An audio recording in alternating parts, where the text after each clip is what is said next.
네, 안녕하세요. 아이비토마토 권성준 기자입니다.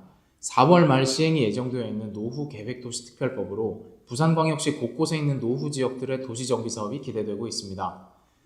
그간 기존의 정책의 사업성이 확보되지 않아 재개발 재건축 사업에 적극적으로 나서지 못하고 있던 지역과 단지에서 움직임이 감지되고 있는 것입니다. 오늘도 법무법인 신목의 김예림 변호사와 함께 부산 지역 도시정비 사업에 대해 얘기 나눠보겠습니다.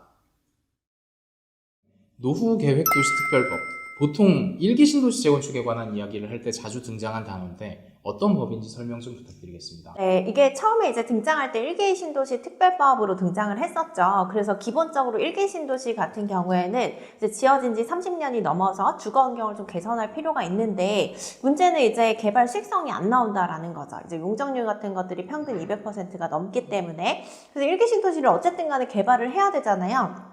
그래서 이제 나온 게 일기 신도시 특별법 얘기였는데, 일기 신도시에만 한정해서 어떤 특별법을 만들어서 뭐 인센티브를 준다. 이거는 또 이제 형평성에 어긋날 수 있는 부분들이 있어서 이 유사한 문제를 겪을 수 있는 곳들로 대상지를 좀 넓혔다라고 볼 수가 있어요. 그래서 이 법의 명칭이 지금 보면은 노후계획도시 정비특별법이라고 보시면 되는데, 이제 이게 그 국회를 통과해서 4월 27일 이제 시행이 예정되어 있어요. 그리고 이제 최근에 1월 10일 대책에서는 뭐 여러 가지 구체적인 사항들을 뭐 시행령의 입법 예고까지 이제 완료가 된 상황이기 때문에 이제 당장 시행을 앞두고 있는 법이라고 볼 수가 있겠죠.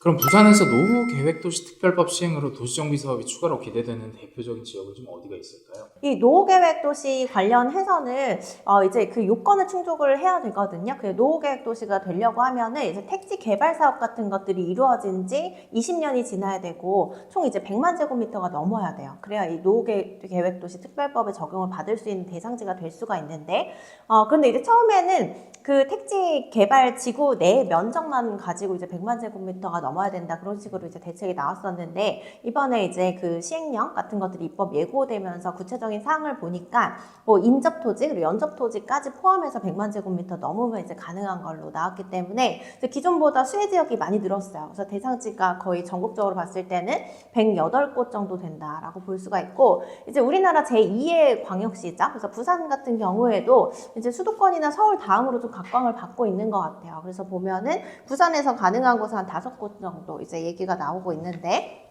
보면은 해운대 1, 2지구와 그리고 화명 2지구가 가장 규모가 크다라고 볼 수가 있고, 입지적으로도 부산에서 소득 수준이 좀 높은 지역, 인구가 많은 지역 쪽에 있기 때문에 가장 훌륭하다라고 볼 수가 있고, 그 다음에 또 가능한 곳이 만덕, 화명, 금곡 일대, 그리고 이제 다대 일대, 그리고 계금, 학장, 주례 일대가 이제 노후 계획 도시 선정이 될 수가 있다라고 보시면 좋을 것 같아요. 이미 우동 3구역하고 중동 5구역 이런 재개발 사업들이 진행 중인데 이곳의 추가 개발 가능성은 뭐 어떻게 보시나요?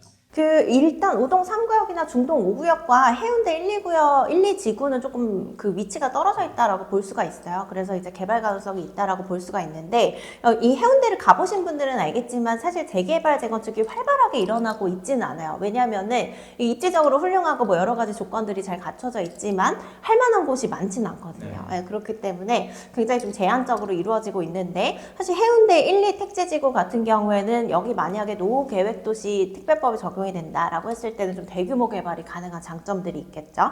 그리고 기존에 이쪽 그 택지지구를 보면은 사실 리모델링으로 추진되던 곳들이 많았어요. 왜냐하면 용적률이 높고 개발 수익성이 떨어지기 때문에. 그런데 이 특별법에 적용을 받게 된다라고 했을 때는 상당 부분 이제 재건축으로 선회해서 진행할 수 있는 곳들이 있기 때문에 좀 활성화될 가능성이 있을 것 같아요. 네. 그리고 또 면적으로는 총 270만 제곱미터에 달하는 그 화명 금곡 택지지구 아까 말씀하셨죠. 인접지역 합산 100만 제곱미터라는 노후계획도시 특별법 조건을 충족하는 것인데요.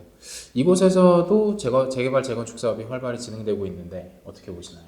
일단은 이제 그 노후 계획 도시 중에서도 이제 그 대상지로 지정이 되면은 특별 계획 구역을 이제 지정을 하는 거죠.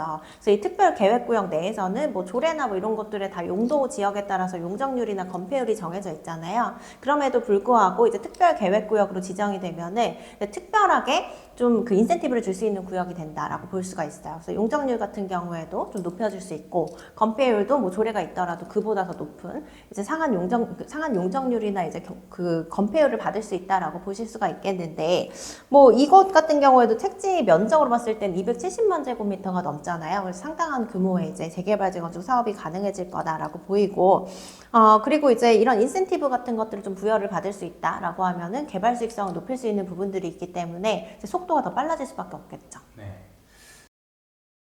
그리고 또 이외에도 좀 개발 가능성이 높은 지역들은 어디가 있을까요? 계금지구 일대는 사실 도로를 끼고 있기도 하고 역세권이기 때문에 뭐 이런 부분을 좀 혜택을 받을 수 있다라고 보이고요. 이 계금지구에서 지하철로 한두 정거장 가면 또 서면역이 있어요. 서면이 부산에서 어떻게 보면 상권이 가장 좋은 곳이다라고 볼 수가 있거든요. 이게 계금지구에 이제 대규모 택지 개발이 좀 이루어져서 뭐 여기 주거단지들이 형성이 된다라고 하면은 이 지하철역으로 한두 정거장이기 때문에 서면역 쪽으로도 인구가 상당히 유입이 많이 될 수 있을 것 같거든요. 그렇게 되면 이제 계금지구 쪽에는 주거 목적으로 이제 많은 주택들이 들어설 거고, 서면 쪽으로는 이제 상권이 더 활성화되게 되는 그런 계기들이 마련이 될 것 같아요. 그리고 이제 총선을 앞두고 있는데요.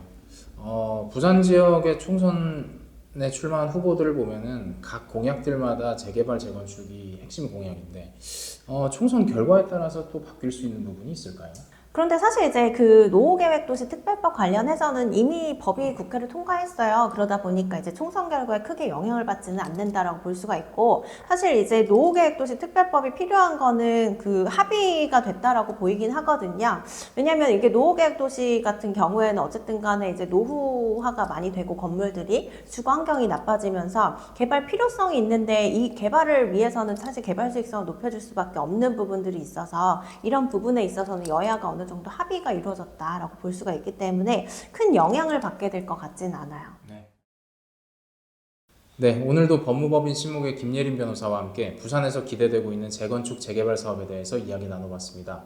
다음에도 더 재미있는 부동산 이야기로 돌아오겠습니다. 감사합니다.